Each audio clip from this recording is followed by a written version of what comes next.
En este capítulo de nuestro pequeño curso vamos a hablar sobre las dificultades de la oración.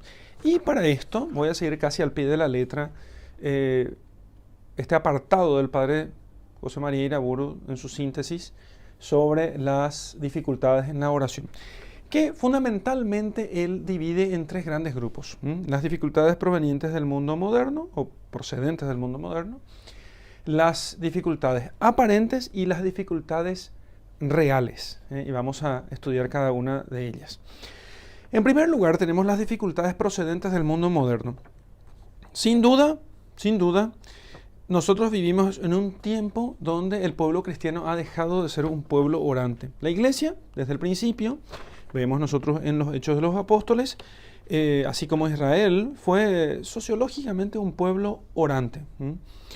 Sin embargo, hoy al menos en los países descristianizados, la misma idea de cristianismo está desconectada de la oración. Y del cristiano como hombre orante se ha perdido esa idea en la gran mayoría de los bautizados. Parece increíble, pero es así, ¿no? Y eso fundamentalmente por los rasgos peculiares del mundo moderno. Avidez, consumismo de objetos, noticias constantes una tras otras, noticias, televisión, viajes, diversiones. Hay un inmenso desconcierto espiritual en medio de una historia cada vez más acelerada en su desarrollo, y todo esto sin precedentes conocidos.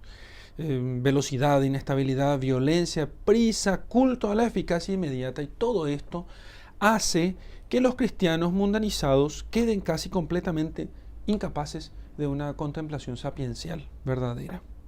Así que no pueden adorar a Dios, no pueden acceder a esa adoración gozosa, no pueden suplicarlo perseverantemente, porque la oración exige su tiempo, y ese tiempo es siempre mucho más lento que cualquier novedad que se llega a nosotros a través de las redes sociales, a través de los medios de comunicación y del mismo mundo, así como nosotros hoy lo experimentamos.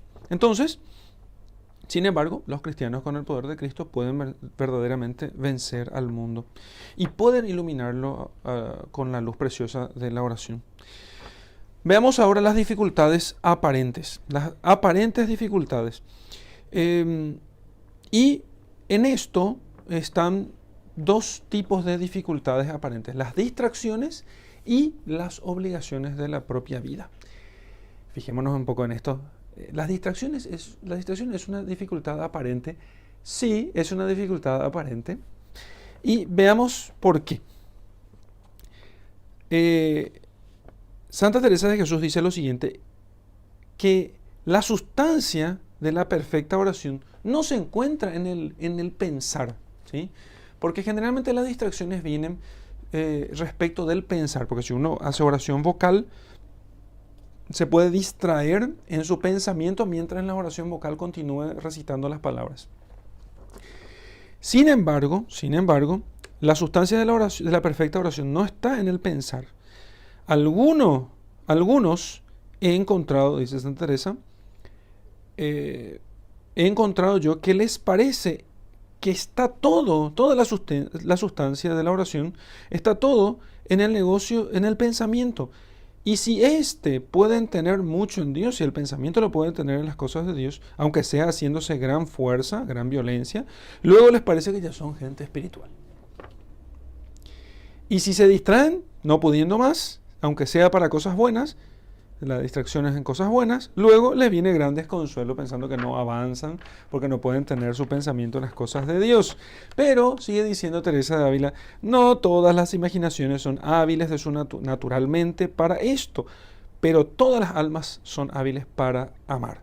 Y el aprovechamiento del alma no está en pensar mucho, sino amar mucho. Se trata de amar mucho, ¿sí?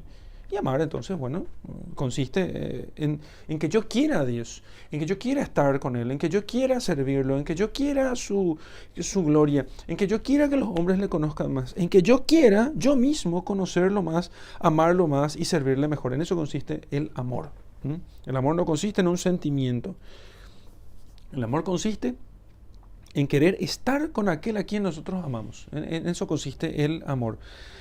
Entonces, si yo tengo distracciones, Si las distracciones voluntarias son siempre pecado y ofenden a Dios. Por eso, ¿no? Pero las distracciones involuntarias no hace falta que nos desconcierten y nos agobien. Simplemente lo que hay que hacer es dirigir de nuevo la atención hacia lo que estábamos haciendo, o sea, hacia la oración vocal en este caso, ¿sí? Si en la meditación nos distraemos, pasamos a la oración vocal, a la recitación vocal y ponemos nuestra atención en aquello. El cerebro no puede atender a dos cosas al mismo tiempo, ¿sí? Algunas personas dicen que sí pueden atender a dos cosas al mismo tiempo. A veces las mujeres suelen decir que ellas pueden atender a varias cosas al mismo tiempo. En realidad, lo que ellas tienen es su foco de atención en una cosa principal y después tienen atenciones como secundarias. Entonces ellas pueden, qué sé yo, mover el carrito, planchar la ropa, atender a la cocina, pero son cosas hechas de forma como por hábito. Entonces, pero su atención principal está en una sola cosa. Eso es lo que sucede. Y entonces, lo que hay que hacer en la oración es poner la atención, no solo la principal, sino toda la atención en una sola cosa, ¿sí? Entonces, ¿cómo hago? Aplico los sentidos, audición, vista, olfato, tacto, gusto, ¿sí? Pero principalmente la audición en la recitación de esas palabras y procuro mirarlas, verlas con la vista imaginativa. Eso cuando la debilidad de nuestra mente termina cayendo en distracciones involuntarias. Eso es en cuanto a las distracciones. Si me distraigo en el meditar, concentro o enfoco mi atención y en mi amor en Dios o en su palabra o en los hechos suyos. Y así entonces yo mejoro la atención y mejora mi oración. Se trata de amar mucho, no de pensar, sino de amar mucho. Ahora, están también las obligaciones, y eso uno puede pensar que es también una distracción. Distingamos de nuevo, obligaciones de justicia o de caridad, honestas, obligaciones honestas y obligaciones deshonestas. Las obligaciones honestas son los deberes de Estado fundamentalmente. Un padre que tiene que atender a sus hijos, que tiene que trabajar, una madre que tiene que cuidar de las cosas de la casa, un estudiante. Las obligaciones no son impedimento para la oración, las honestas. Porque ellas solamente pueden quitar tiempo para la oración prolongada a veces. No quitan tiempo para la oración breve, que sí puede ser todos los días. Si yo no tengo tiempo ni siquiera para oraciones breves, significa que yo estoy dejándome llevar por obligaciones deshonestas, o sea, obligaciones que son desordenadas.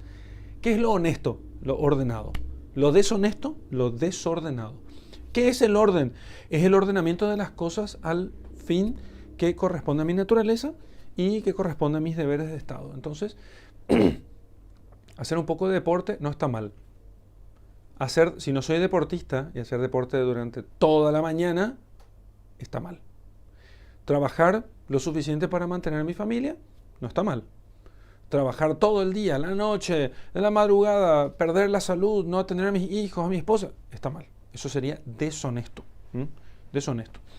Por muy honesto que sea el trabajo, pensamos que la honestidad consiste en no robar simplemente. No, la honestidad consiste en orden. Entonces las obligaciones honestas no quitan tiempo para la oración. Solo a veces pueden quitar tiempo a la oración prolongada. Y como no se trata de oración prolongada, hemos dicho antes en otro capítulo, sino que se trata de movernos a amar a Dios. En eso consiste en amar a Dios. Si yo no puedo hacer oraciones prolongadas, hago oraciones breves. Y procuro que en esas oraciones breves mueva mi voluntad a amar más a Dios. No importa si son 2 minutos, 5 minutos, 10 minutos, 1 minuto.